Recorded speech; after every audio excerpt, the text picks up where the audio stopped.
What is your creepiest experience with accessing the dark web? I swear I will never return there after what happened. My life is more important. I had been seeing lots of posts pop up about the dark web, my curiosity growing with each one I saw. Late one night I decided it was time to check it out and looked up a tutorial on accessing the dark web. So everything was ready. I set up a VPN, covered my phone camera with tape and locked my bedroom door.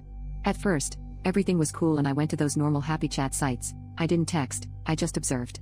Seeing people being normal there made me drop my guard. I next went on a creepy anonymous confession website and I swear you guys, my faith in humanity vanished. I saw comments of people describing in detail how they killed their wives, mothers, daughters and neighbors. Some commented how they love when they see people suffer and some graphic things were written over there which I honestly don't want to repeat. So I had enough of all this, but still I wasn't done. I wanted to see as much as I could. The next thing I saw was an ad for a black market website selling human skin and organs. I remember the feeling of dread when I saw a living section. I couldn't bring myself to click on it.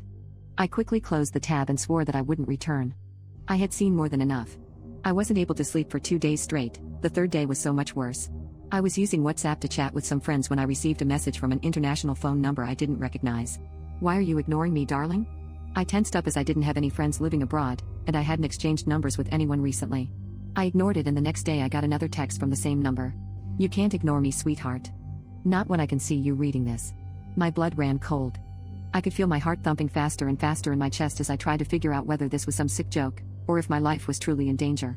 I quickly closed all my windows and made sure all my doors were locked. I blocked the number and remembered one of my friends who had a similar experience when he was surfing the dark web a year ago. He said that he blocked the numbers but soon started getting phone calls with personal information he hadn't given out to anyone. He ended up having to change his number.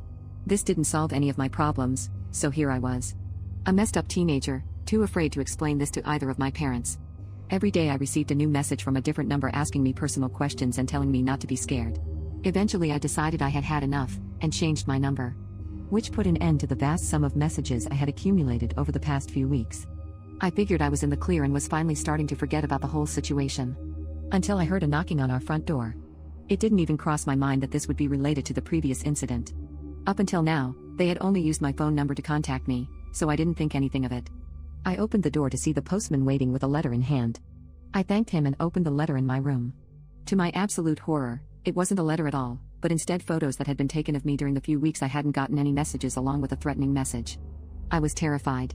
Photos of me walking down the street, photos of me sitting in my room. I felt like throwing up. I immediately explained the whole thing to my parents, they weren't upset, and informed the police. I didn't receive another letter or message after that.